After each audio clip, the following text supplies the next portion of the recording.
जय श्री राम सभी भक्तों को। जय माता की। फिर एक नई वीडियो के साथ हाजिर हो गए हैं और आज की जो हमारी वीडियो है इसमें आप बताइए इष्ट देवता कौन होते हैं। और जो है कई कई बार हमारे मन में ये भी डाउट रहता है कि इष्ट देवता कैसे चुने, तो ये भी आपको पता चलेगा। और अगर हम जो है अलग अलग इष्ट देवता धारण करते हैं या गलत पूजा कर देते हैं तो हमें क्या नुकसान होते हैं, आज की वीडियो इसी विषय पे होने वाली है। हमारे साथ अंत तक बने रहिए, तभी आपको सारी वीडियो समझ में आती है। और अभी तक चैनल को सब्सक्राइब नहीं किया है तो सब्सक्राइब करके रखिए ताकि आने वाली वीडियो की नोटिफिकेशन आपके पास सबसे पहले ही पहुंच जाए। चलिए शुरू करते हैं आज की वीडियो। जय श्री जय श्री राम, जय श्री बालाजी महाराज। इष्ट देवता कौन होते हैं? वैसे तो मैंने इस पर एक वीडियो डिटेल में बना रखी है, लेकिन इष्ट देवता गलत चुनने से तो गलत प्रकार की प्रक्रिया किस प्रकार से हो सकती है।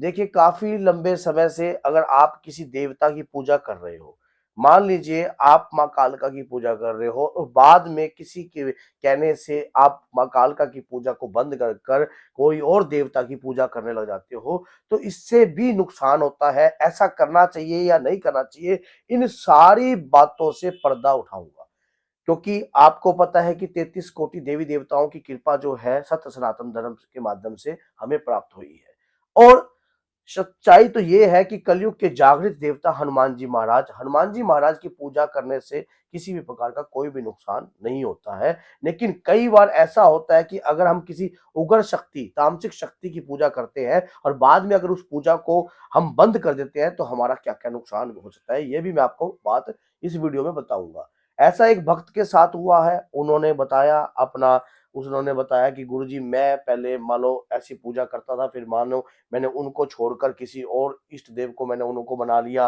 फिर उन्हें छोड़कर फिर किसी और को, तो मैं जिसके कारण मेरा दिमाग जो है पागल सा होया हुआ है, मुझे ऐसा भ्रमित हो लगता गए। है। ऐसा होता है, सच्चाई है।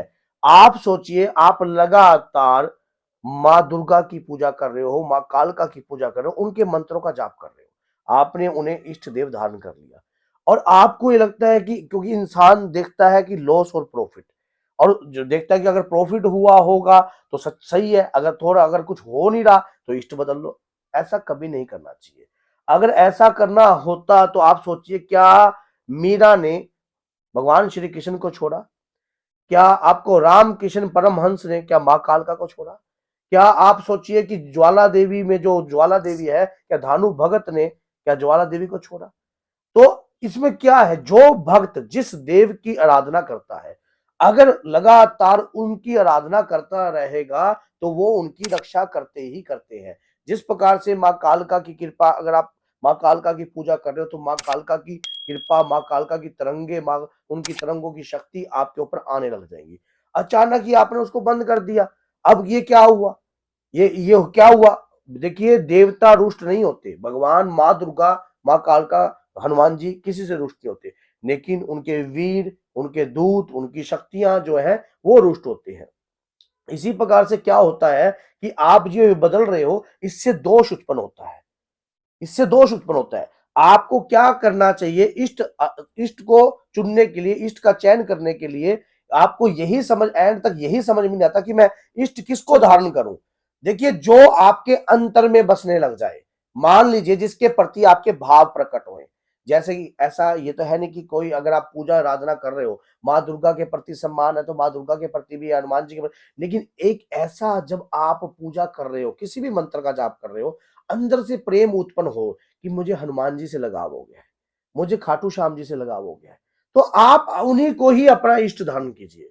इष्ट वो होता है आपका इष्ट मित्र, जो आपके दुख में, आपके संकट की घड़ी में आपके साथ खड़ा हो, उसे इष्ट कहते हैं। और इष्ट जभी साथ देता है जब आप भी पूर्ण रूप से उन्हें अपने अंतर मन में धारण करते हो।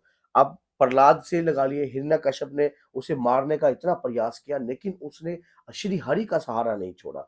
हर समय उन्होंने श्री हरि का गुणगान किया, श्री हरि की कृपा उनके ऊपर, अंत समय तक भी हरि की कृपा ही उनके ऊपर रही। और अंत समय में उनकी पीढ़ी में भी आपको पता है कि राजा बलि ने भी, जब 52 भगवान जब आए तो उन्होंने 3 पग भूमि दान मांगी थी, तो उन्होंने तीसरा पग अपने सिर पर लिया। तो पीढ़ी पर कृपा श्री हरि की ही चल रही है।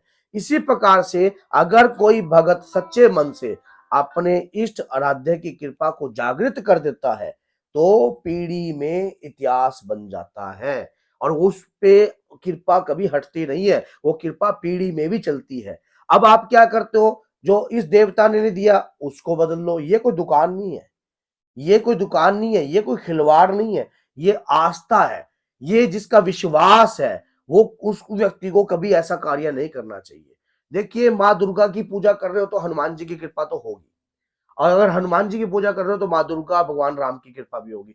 लेकिन आपके अंतर में तो एक प्रेम बसेगा। प्रेम तो एक से ही होता है ना, जो आप जिससे भी प्रेम करोगे, चाहे कोई व्यक्ति सच्चा, किसी भी जीवन में किसी ने किसी से तो प्रेम किया होगा। इस प्रकार से क्या होता है कि जो सच्चा आपको अंदर से प्रेम जो है, सच्चा प्रेम होगा तो अपनी व्याकुलता जो है आप स्वयं जान सकते हो। तो वो व्याकुलता उसी जिस इष्ट देवता के प्रति आपकी हो रही है, वही आपके इष्ट देव है, वही आपके इष्ट देव है। अब ये बात रह गई कि आपके इष्ट देव आपको चुनते कैसे हैं। जी।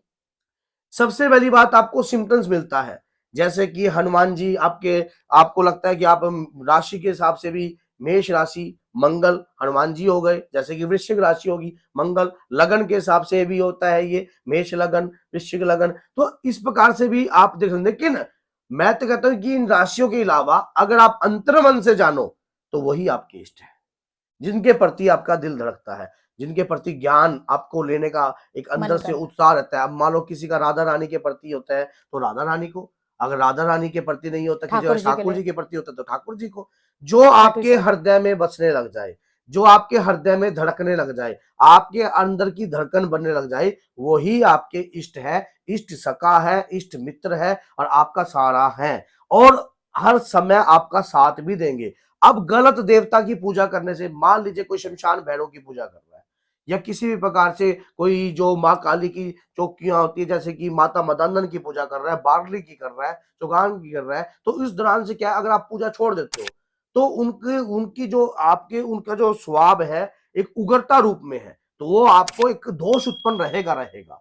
तो इसीलिए आपको अपने इष्ट का चयन सोच समझ और अंतर मन की आत्मा से करना चाहिए, जिसके प्रति प्रेम भावुकता आपकी प्रकट होने लग जाए। वही। अपने आप ही वही आपके इष्ट सखा है, वही आपके इष्ट मित्र है। तो ऐसे मित्र को बनाने के लिए, और भटकना नहीं चाहिए। भटकना, ऐसे मित्र को बनाने के लिए क्या करना चाहिए, ऐसे मित्र को बनाने के लिए अगर आपको चयन करना नहीं आ रहा तो अपने गुरु से पूछिए कि हमें किसको चयन करना चाहिए। देखिए, धड़कन जो है ना वो धड़कती है।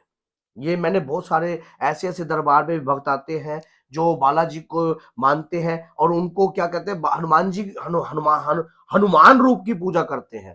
तो उनके मन में हम उनको ये प्रेशर नहीं करते कि आप सालासर जाओ, ये कहो, आप जैसा कर रहे हो वैसा कीजिए।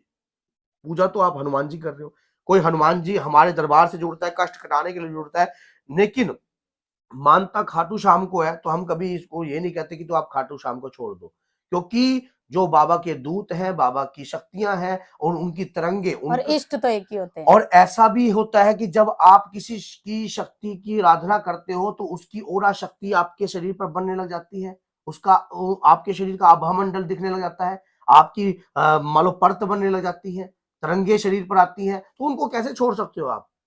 आपने अधूरा कार्य कर दिया बीच में। तो अगर ऐसा हो जाता है जैसे तरंगे आने लग जाती है और हम अपना इष्ट बदल देते हैं तो उसमें क्या नुकसान होता है? नुकसान ये होता है कि जब आप सोच के देखिए, आज आपके, मान लो कोई आपके पिता की पूजा कर रहा हो और आपके पिता की पूजा कर कर किसी और के पिता की पूजा करने लग जाए, तो आप नेचुरल सी बात, आप समझदार हो, उसमें आपको क्या फीलिंग आएगी। तो इसी प्रकार से जो बाबा तो एक है लेकिन उनके दूत तो अनेक हैं।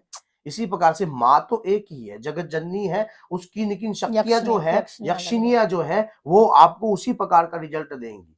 तो उनकी तरंगी, उनकी कृपा, कभी भी ऐसा कार्य नहीं करना चाहिए। और अगर ऐसा कार्य अगर आपके साथ हो गया है उसके बावजूद भी, अब मैंने ऐसे लोग भी देखे हैं, कई बारी सिद्धि के मद में पागल हो जाते हैं कि मैं साधना करूंगा, मैं साधना करूंगा, लेकिन मंत्र का जाप करा। मैंने पीछे एक वीडियो बनाई थी कि अगर आप कोई मंत्र का जाप करते हो तो उसका भी साइड इफेक्ट आपकी बॉडी पर हो सकता है, तो आप वो वीडियो भी देख लेना।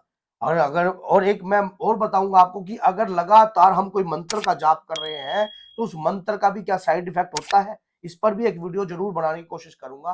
तो बोलिए जय सीताराम, जय श्री बालाजी।